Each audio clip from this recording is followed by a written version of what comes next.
Patriarcas e Profetas. Capítulo 37. A rocha ferida. Da rocha ferida em Horebe fluiu pela primeira vez a torrente viva que refrigerou Israel no deserto. Durante todas as suas vagueações, onde quer que fosse necessário, eram supridos de água com um milagre da misericórdia de Deus.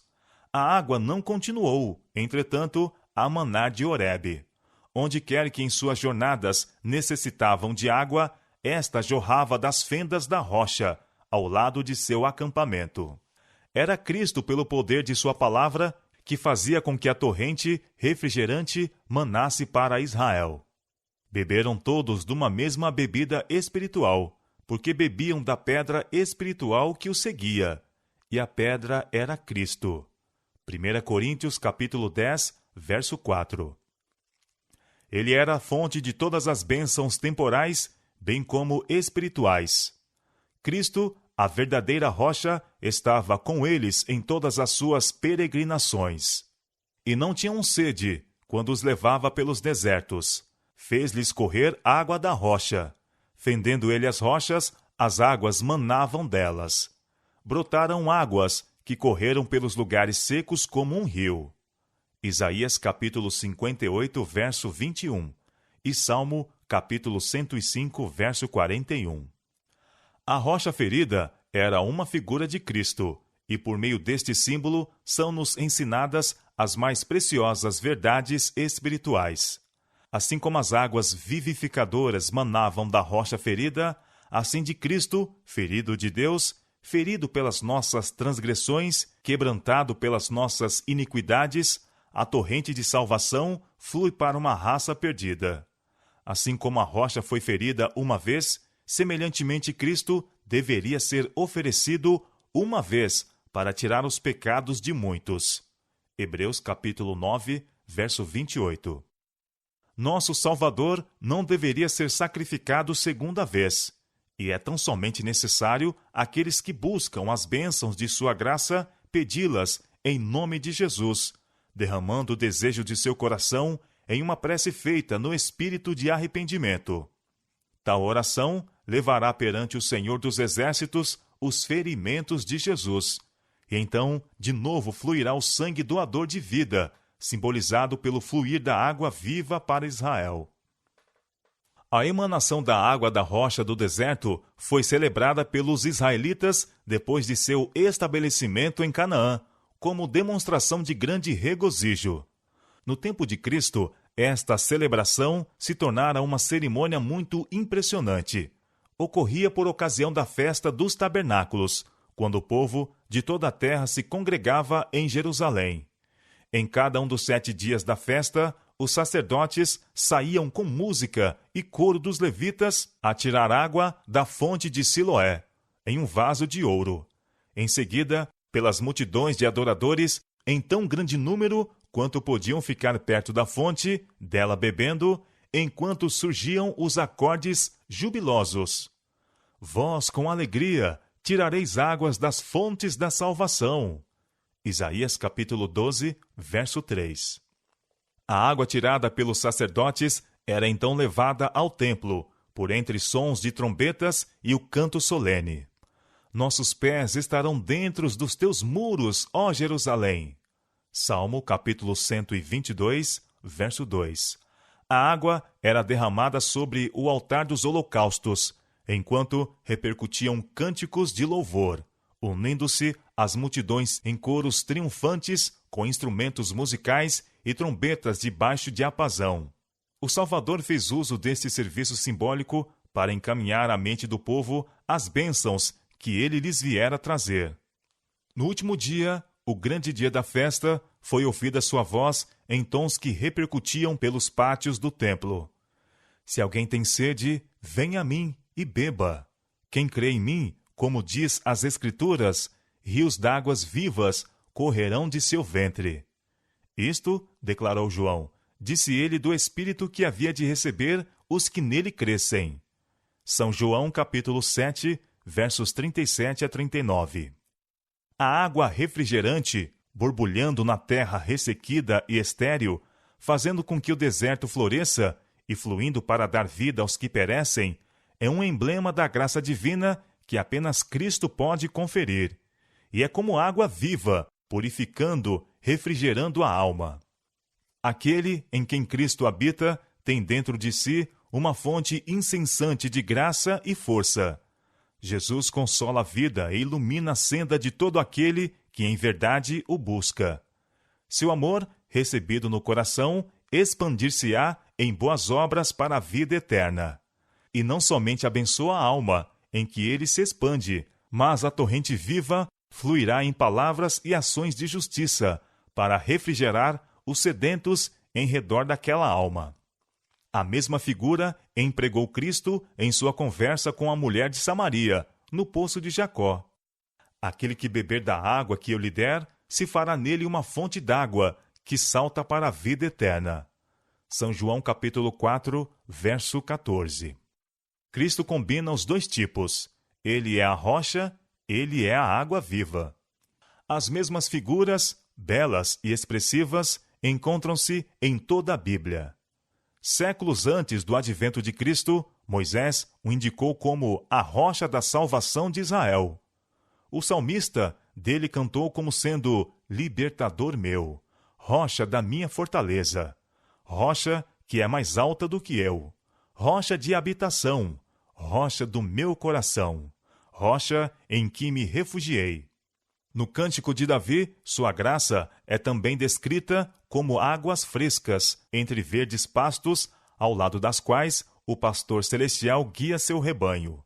Outra vez, tu os farás beber da corrente das tuas delícias, porque em ti está o manancial da vida.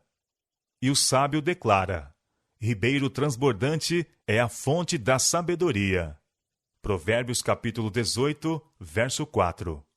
Para Jeremias, Cristo é manancial de águas vivas. Para Zacarias, fonte aberta, contra o pecado e contra a impureza. Jeremias capítulo 2, verso 13 e Zacarias capítulo 13, verso 1. Isaías descreve-o como uma rocha eterna, sombra de uma grande rocha em terra sedenta. Isaías capítulo 26, verso 4 e Isaías capítulo 32, verso 2.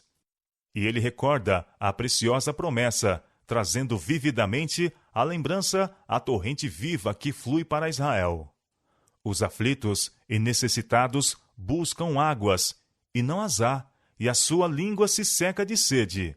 Mas eu, o Senhor, os ouvirei. Eu, o Deus de Israel, os não desampararei. Derramarei água sobre o sedento e rios sobre a terra seca. Águas arrebentarão no deserto e ribeiros no ermo. Faz-se o convite. Ó vós, todos os que tendes sede, vinde às águas. E nas páginas finais do volume sagrado, este convite soa de novo. O rio da água da vida, claro como cristal, provém do trono de Deus e do Cordeiro, e o convite cheio de graça repercute através dos séculos. Quem quiser, tome de graça da água da vida. Apocalipse capítulo 22, verso 17. Precisamente antes de as hostes hebreias chegarem a Cádiz, cessou a torrente viva, que durante tantos anos jorrara ao lado de seu acampamento. Deus se propusera novamente provar seu povo. Prová-los-ia para ver se confiariam em sua providência ou imitariam a incredulidade de seus pais. Estavam agora à vista das colinas de Canaã. Alguns dias de marcha levá-los-ia às fronteiras da terra prometida. Achavam-se a pequena distância de Edom, que pertencia à descendência de Esaú, e através de cujo território se estendia o itinerário pelo qual deveriam ir a Canaã. Fora dada a Moisés a direção: virai-vos para o norte, e dá ordem ao povo, dizendo: passareis pelos termos de vossos irmãos, os filhos de Esaú, que habitam em Seir, e eles terão medo de vós. Comprareis por dinheiro comida para comerdes, e também água para beber, deles comprareis por dinheiro. Deuteronômio capítulo 2, versos 3 a 6. Estas instruções deveriam ter sido suficientes para explicar por que lhes fora cortado o suprimento de água. Estavam prestes a passar através de um território bem regado e fértil, em caminho direto para a terra de Canaã. Deus lhes prometera uma passagem isenta de incômodos através de Edom, e oportunidades de comprar alimento e água também, suficientes para suprir as hostes. A cessação da miraculosa emanação de água devia ter sido, portanto, motivo de regozijo, sinal de que terminara a vagueação pelo deserto. Não houvessem eles se tornado cegos pela sua incredulidade e teriam compreendido isto. Mas o que deveria ter sido prova do cumprimento da promessa de Deus tornou-se motivo para dúvida e murmuração. O povo parecia ter abandonado toda a esperança de que Deus os levaria à posse de Canaã e clamaram pelas bênçãos do deserto. Antes que Deus lhes permitisse entrar em Canaã, deviam mostrar que criam em sua promessa. A água cessou antes que chegassem a Edom. Ali estava uma oportunidade para andarem, por algum tempo, pela fé em vez de pela vista. Mas a primeira prova suscitou o mesmo espírito turbulento e ingrato, manifestado por seus pais. Mal se ouviu no acampamento o clamor por água, e se esqueceram da mão que durante tantos anos lhes suprira as necessidades. E em vez de se volverem a Deus em busca de auxílio, murmuraram contra ele, exclamando em seu desespero: Oxalá tivéssemos expirado quando expiraram nossos irmãos perante o Senhor. Isto é, desejavam ter sido do número dos que foram destruídos na rebelião de Coré.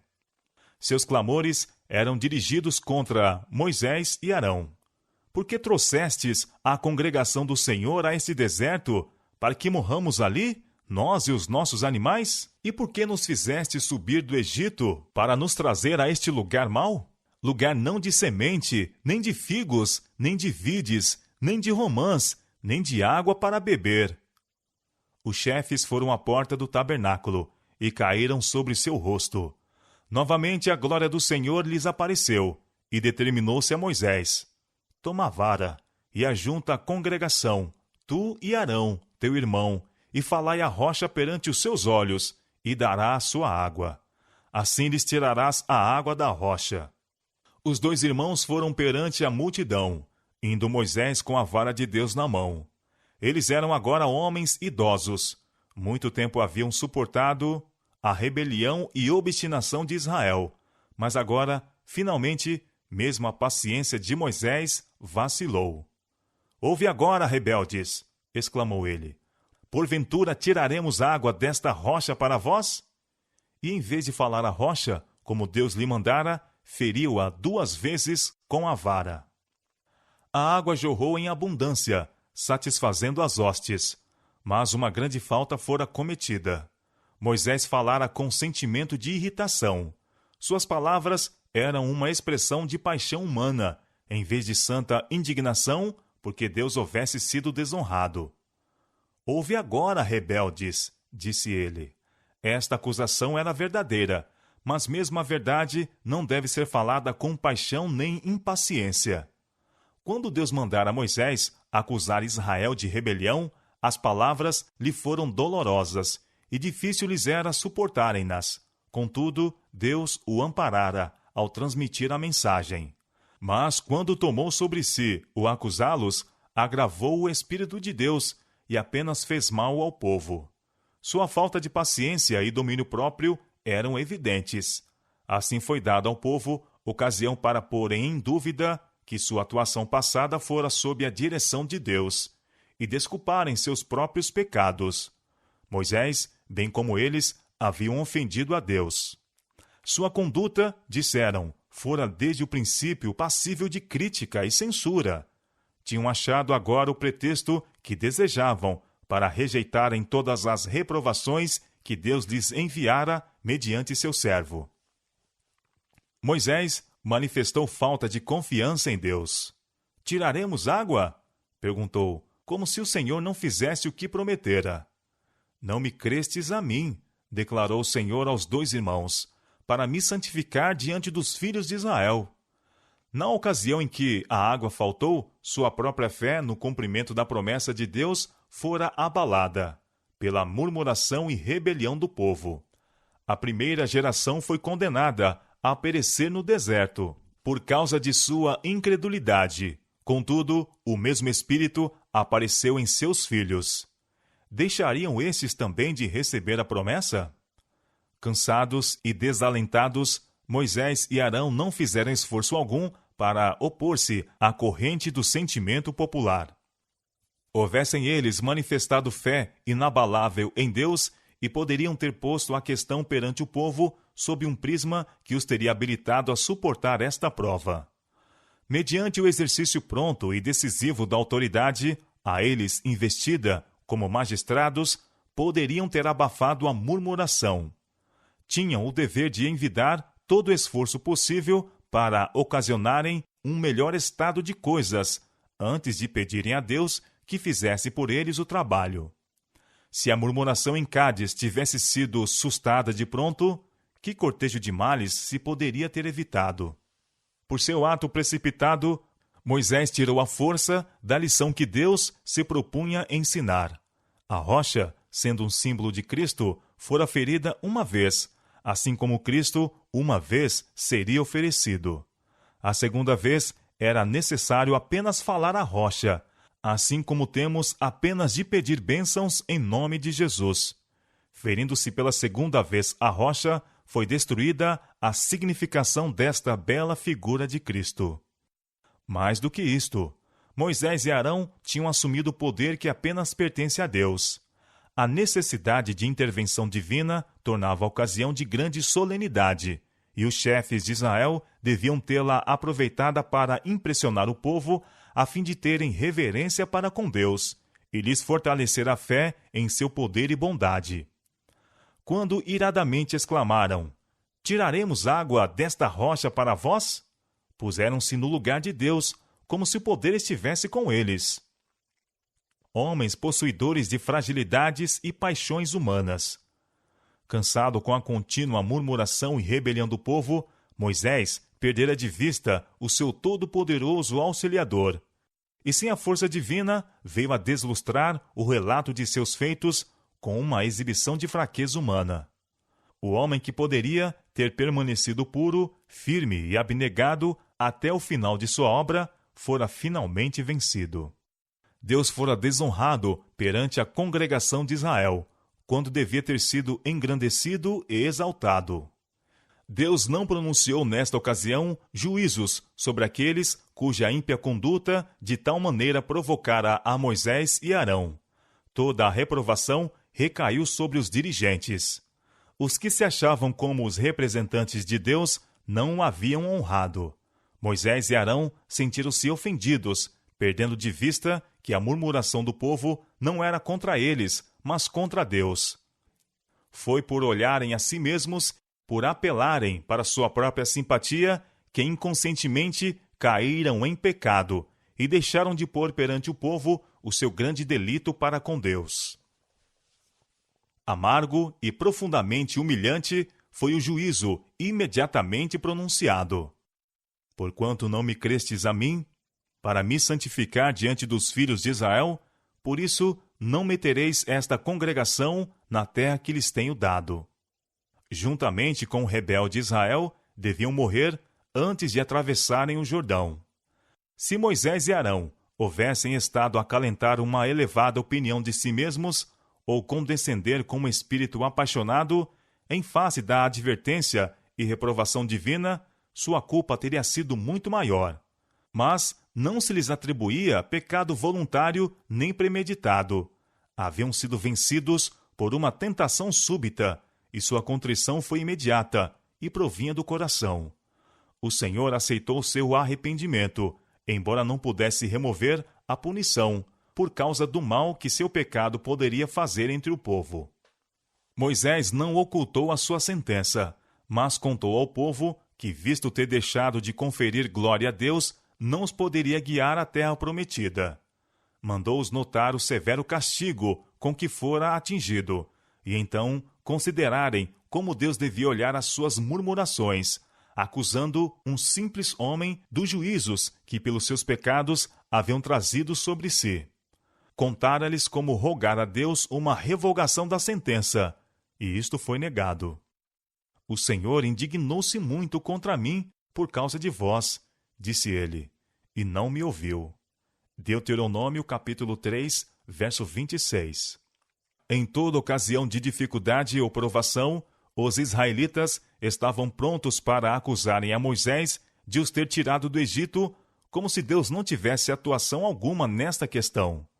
Por todas as suas jornadas, quando se queixavam das dificuldades do caminho e murmuravam contra seus chefes, Moisés lhes dizia: vossas murmurações são contra Deus. Não fui eu que operei o vosso livramento, mas sim Deus. Mas suas precipitadas palavras diante da rocha, tiraremos água, eram uma admissão virtual daquilo que eles os acusavam. E os confirmavam assim em sua incredulidade, justificando-lhes as murmurações. O Senhor queria remover-lhes para sempre do espírito esta impressão, vedando a Moisés de entrar na terra prometida.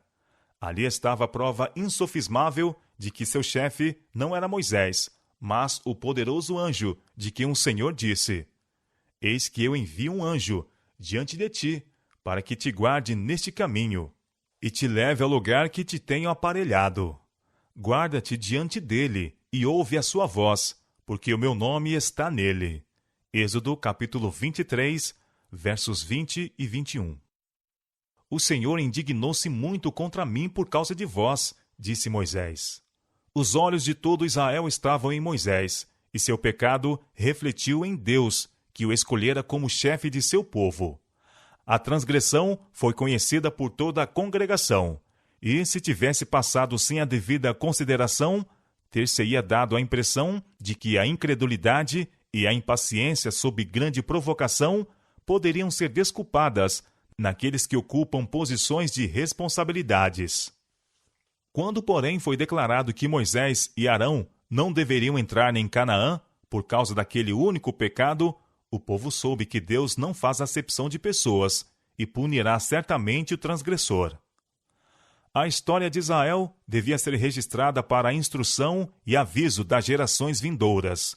Homens de todos os tempos futuros deviam ver o Deus do céu como um governador imparcial, não justificando de maneira alguma o pecado. Mas poucos se compenetram da excessiva malignidade do pecado. Lisonjeiam-se alguns homens de que Deus é bom demais para punir o transgressor. Mas, à luz da história bíblica, é evidente que a bondade de Deus e seu amor o obrigam a tratar o pecado como um mal fatal à paz e felicidade do universo. Nem mesmo a integridade e fidelidade de Moisés podiam desviar a retribuição à sua falta. Deus perdoara ao povo maiores transgressões, mas não podia tratar com o pecado nos dirigentes do mesmo modo que naqueles que eram dirigidos. Honrar a Moisés mais do que todos os outros homens na terra. Revelara-lhe a sua glória e, por meio dele, comunicara seus estatutos a Israel. O fato de que Moisés gozara tão grande luz e saber tornara mais grave seu pecado. A fidelidade passada não espiará um mau ato sequer. Quanto maior luz e os privilégios concedidos ao homem, maior é sua responsabilidade, mais grave é sua falta, mais severo seu castigo. Conforme o juízo dos homens, Moisés não era culpado de um grande crime. Seu pecado foi desses que ocorrem usualmente. O salmista diz que ele falou imprudentemente com seus lábios. Salmo, capítulo 106, verso 33. Perante o juízo humano, isto pode parecer coisa leve. Mas, se Deus tratou tão severamente com esse pecado em seu servo mais fiel e honrado, não o desculpará em outros. O espírito de exaltação própria, a disposição para censurar os irmãos, são desagradáveis a Deus.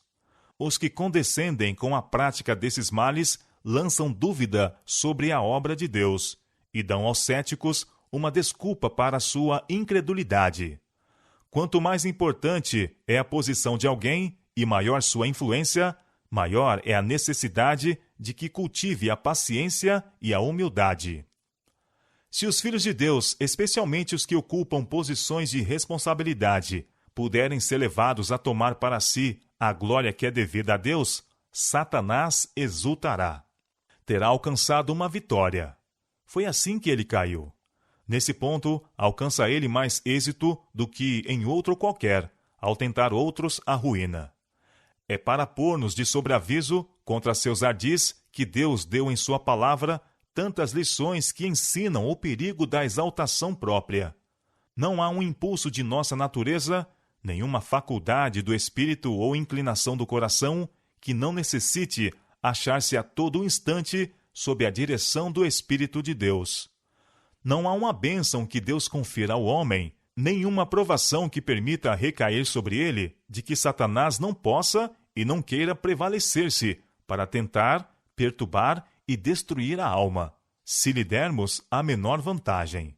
Portanto, por maior que seja a luz espiritual de alguém, por mais que goze do favor e bênção de Deus, deve andar sempre humildemente perante o Senhor, rogando pela fé que Deus lhe dirija todo o pensamento e domine todo o impulso. Todos os que professam piedade estão sob a mais sagrada obrigação de guardar o espírito e exercitar o domínio próprio sob a maior provocação.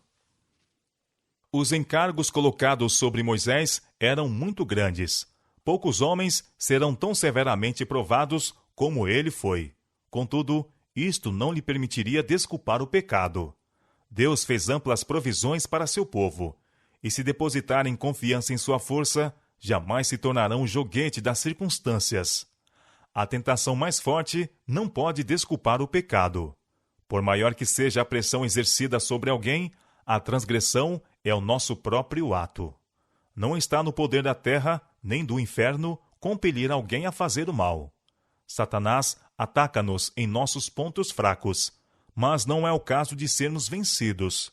Por mais severo ou inesperado que seja o ataque, Deus nos proveu auxílio e, em sua força, podemos